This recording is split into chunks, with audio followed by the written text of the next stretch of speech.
asked about a lot is warming up. How do we warm up? Why do we warm up? What does a warm up do? What does a warm up not do? Is there a structure to it, and why I might ask certain people to do some movements, certain other people to do different ones before they then go on to do something quite similar. I suppose the short answer is yes, I do have a structure, and that's what I'm going to clarify in this video. The structure I have is not the only way, but it's the way that I feel is the most effective for the clients that I work with. So it's something that I've developed over 20 years or so of working with all kinds of different clients. So whether they are sports people, whether they're performers, whether there's general population, rehab, I'll follow the same kind of structure for the movement prep part of their workout. And that's actually how I phrase it to them as well. So I use the term movement prep rather than warm up. Warm up, I think, suggests that the role and goal is simply just to get warm, which it's not. If I just wanted to get somebody warm, I could just put them in a warmer room. I could turn the temperature up. I could put a tracksuit top on them. I could do lots of things just to get somebody's temperature up. But that's not the sole purpose of this part of a workout. So I prefer the term movement prep because it implies that it's actually part of the session. It's not something that's optional. It's something that's essential to make sure that this person gets the most out of what we're about to do. And I structure that movement prep into these 4 parts. So the first part being release, the second part being reposition, third part being readiness, and the fourth part being react. So it's got 4 R's. Now, release is where I would put your foam rolling, your breathing drills, anything that is designed to kind of create a bit of a break state between the outside world and the training room or the sports ground or the theatre or whatever it is that somebody is about to perform. We need some sort of delineation, and for me that's this release part. Second part, reposition, is about getting somebody into the optimal mechanical position to perform. And for me, that's, anyone who follows my work will know I talk a lot about this canister position, this kind of pelvis under, ribs down, strong, stable torso that allows mobile extremities around it. So reposition is about taking somebody from whatever position they're in when they enter the training space. More often than not, that's this scissor over the extended position, but it might not be. It might be an overly flexed position, but putting them into canister, so neutral. So pelvis underneath, rib cage locked down, activated core and glutes. So reposition is me kind of putting the safety belt on before we then get somebody moving a little bit more dynamically.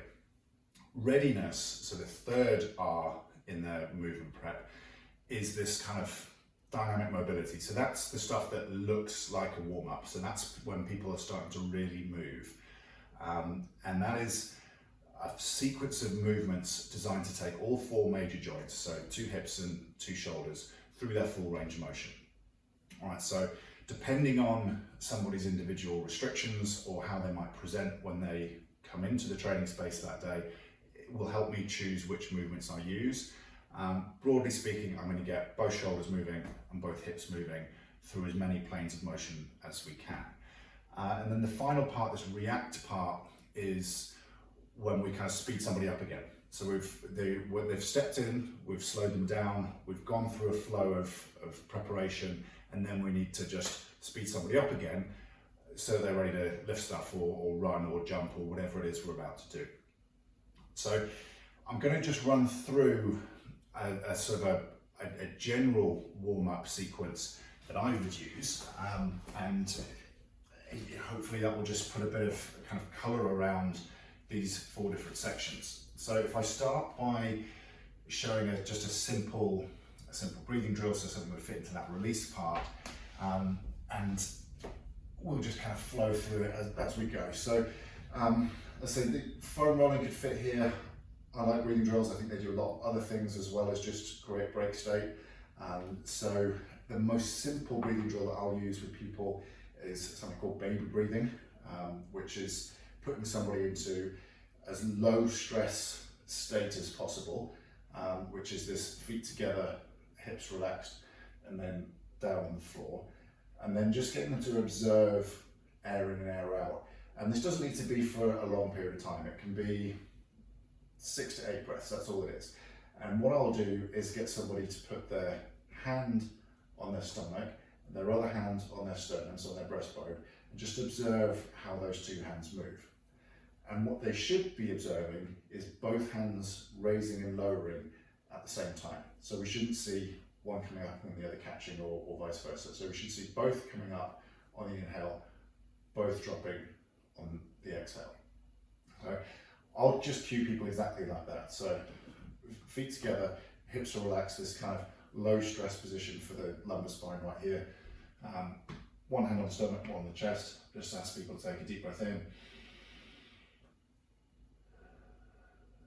And then a long exhale. And that's what I'm looking for, is this raising and lowering of the hands. Once we've got somebody to kind of lower their defenses, as it were, I'll keep them in the same position and then move into reposition. Reposition, remember, is getting into this canister position. So that's activating the core and the glutes. And we can do that in exactly the same spot. All right, so we can take somebody from their breathing drill straight into core activation. Most simple and effective way of doing that is the dead bug exercise. Very hard to get wrong, almost impossible to hurt yourself because you're lying on the floor. So the floor is going to give the feedback of where my torso should be. Right, then all I have to then do is just move my limbs independently of the torso. Right, so if I move an opposite arm and leg and just simply extend, like so, right, I'm mimicking that reciprocal activity, that reciprocal movement that happens when you walk or you run or you do all kinds of different athletic activity. So it's the most effective way of getting core to engage whilst the limbs move, which is why this will feature in almost every warm-up that I do. So I'll have people do maybe 6 to 8 repetitions on each side. All right, and as these limbs are moving, all right, the core has to activate. Right, so there are variations of that. We can have 2 legs move together, we can have the 2 arms move together, we can have just the legs move.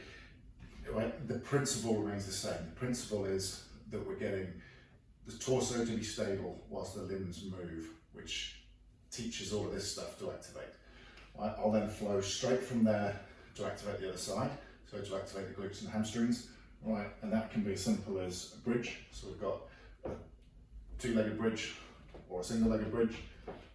All right, depending on how much we want to progress somebody, right, which is a good tone on the stuff on the other side. And that's really somebody's engine for activity. So we need to activate the stuff around the middle to keep somebody in this this canister position, so they're safe, so they're in the most effective mechanical state to then go and do the activity. And so I'll have 6 to 8 reps on those dead bugs, 6 to 8 reps on those glute bridges, and then move somebody straight into this readiness part, which is the mobility part, so which is where we're starting to get somebody going. All right, and again, I'll use the floor to begin with as much as possible. That gives me lots of feedback, it gives them lots of feedback as to where they should be. Now, this kind of quadruped, that's a hands and knees position, is a great one for all of our readiness drills, for all of our mobility work, because as I say, it's safe, it gives feedback, the floor is telling me where my hands and knees should be, so therefore I know that all I've got to worry about is keeping this stuff active that I've just activated when I'm lying on my back. So I can start with getting my upper back moving. All right, so if I just rock back, I can then just drive an arm through and run it up to the ceiling. All right, so I'm moving one of my major joints, so my shoulder, whilst getting my upper back to move as well. And this rocked back position takes my lower back out of the picture. All right, so if I rock back, it kind of sections this area off and means that the movement is through the part that I want it to be through. All right, so I'll work that through on both sides.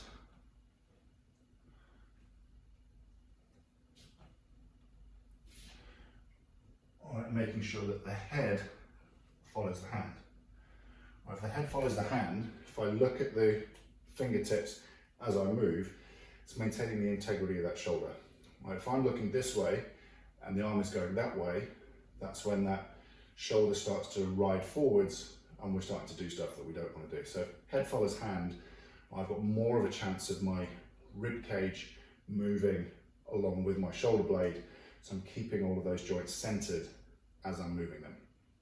All right, so once I've got the shoulders moving, I'll then start to get the hips moving. All right, and I'm going to try and do that through multiple planes because that's how we'll be using them when it comes to somebody's workout. Right? The workout should consist of multi-planar movement.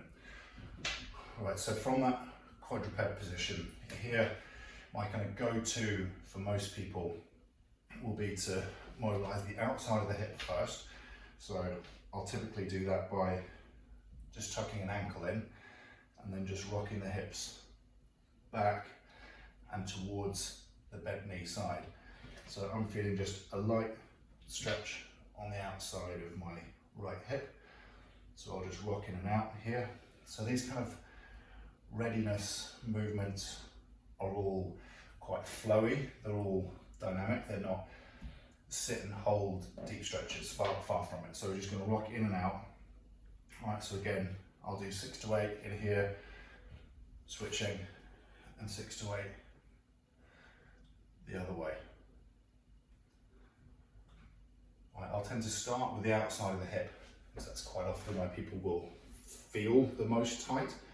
All right, so if they feel the most tight there and then we start to move through it, they'll then feel a lot better when it comes on to the rest of that sort of mobility flow. So I'll take them from there and then work the other side, the hips are the inside, by just rocking back and forth in this abducted, so leg out position. All right, and I then might add in an upper back rotation into that as well.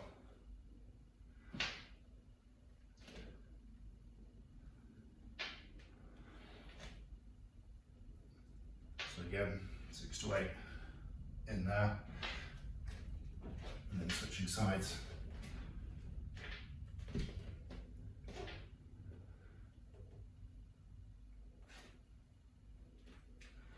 So again, by making sure I've rocked back before I rotate, that rotation is coming through the upper back, not the lower back. And also, as I rotate, head follows hand. So I'm always looking past the fingertips of the arm that moves. Okay, so I'll do 6 to 8 in there as well. So once I've got the hips moving a little bit through the outside and the inside, I then want to make sure they can move forward to back. We're generally pretty good at moving forward to back. We do it a lot. Side to side, less so, hence I'll start there. So moving them forward to back, I'll come back into that quadruped position, which is a great starting point for pretty much anything. All right, lift up into that press up position and just step. All right, so I can allow someone to drop a knee or lift it up depending on the level they're at. But I'm just going to ask somebody to step in and out. So we're working through flexion and extension at the same time. So hip flexion coming in here, hip extension as we're driving back, and just flowing through those movements. All right, and when we're into this part of somebody's readiness, all right, we can start to speed them up a little bit. Okay, so they're no longer just staying stationary and rocking in and out of movements, they're quite dynamically stepping in and out of them. Right, so we start to create that elevated core temperature, that warm up, as well as doing all of the other good stuff. Right, so we're moving through a range of motion that we're likely to use or want to use in the workout, sports game, stage performance, wherever it might be. All right, so Just means there's no surprises when we then come to do it. Right. Once I've completed my readiness, so I've moved all 4 joints through multiple planes, we'll then finish off with react. Now, react can be anything. So react is something designed to speed somebody up again, get them switched on and ready to perform the task. So if that's a football player, that might be when they start using the ball, so it might be when they start kicking the ball to each other. If that's a dancer or a performer on stage, that might be when they start to do more dance specific drills, so some light jumping might start coming in here. Or if it's a workout in the gym, then we might just start to mimic a movement that is going to occur in the gym or in the workout class. But it's when we're starting to respond to a command. So if it's a gym workout, one that I'll use quite often is a drop squat. Just ask somebody to drop on my command. So they're having to react to a cue and get into a position that they're going to get into in the workout. So a drop squat is as simple as having someone get up onto their toes and then drop and catch themselves at the bottom. Right, so it's done to my cue, so it's done to an external command, them having to respond and get into position.